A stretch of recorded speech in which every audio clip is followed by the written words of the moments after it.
দুদেশেই এখন চলচ্চিত্র আবার নতুন করে ঘুরে দাঁড়াচ্ছে। বাংলা তো এপার ওপার হয় না, বাংলা চলচ্চিত্রে, বাংলা ভাষার চলচ্চিত্রে সব ছবি সম্বন্ধে কথা বলতে গিয়েই বলি এটা একটা অন্যরকম ছবি। এই শিকারের কথা বলতে চাই, যে ছবিটা আপনাদের সামনে আসবে।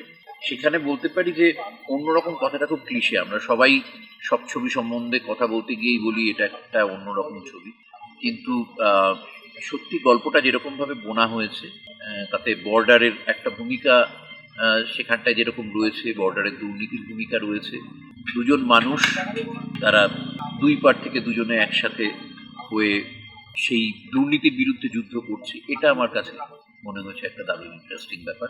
ছবির গল্পটা তো অন্যরকম ভাবে কাঁথা বটেই, আর যেরকম ভাবে ছবিটা করা হচ্ছে, কমার্শিয়াল ছবিও দিনকে দিন চেহারা বদলাচ্ছে, বিজ্ঞানটা বদলাচ্ছে, কাজেই তারা চেষ্টা করছেন খুব আধুনিক ভাবে ছবিটাকে বানাতে, আপনাদের আনন্দ দিতে, আপনাদের বিনোদন দিতে।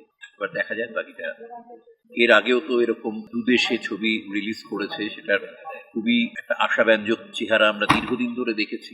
আবার যদি সেটা শুরু হয়, কারণ দুদেশেই এখন চলচ্চিত্র আবার নতুন করে ঘুরে দাঁড়াচ্ছে, কাজে সেই রকম সময় বেলাল রেজা যেরকম একটা সিদ্ধান্ত নিয়েছেন এবং এই ছবিগুলোতে তিনি এ ধরনের ছবি করতে এগিয়ে আসছেন, সাজেস্ট করছেন, সেটা আমার কাছে মনে হচ্ছে খুবই উৎসাহ দেওয়ার মতো। যারা আমরা শিল্পী কলা কুশলী জড়িয়ে আছি তাদের কাছে খুবই উৎসাহিত হওয়ার মতো একটা।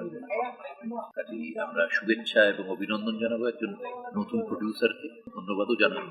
বাংলা চলচ্চিত্রে, বাংলা তো এপার ওপার হয় না, বাংলা চলচ্চিত্রে, বাংলা ভাষার চলচ্চিত্রে তাকে অন্যান্য অনেক ব্যবসার সাথে তিনি যে এই ফিল্মের বিজনেসে মন দিচ্ছেন বা এখানে আসতে চাইছেন, এটা আমাদের কাছে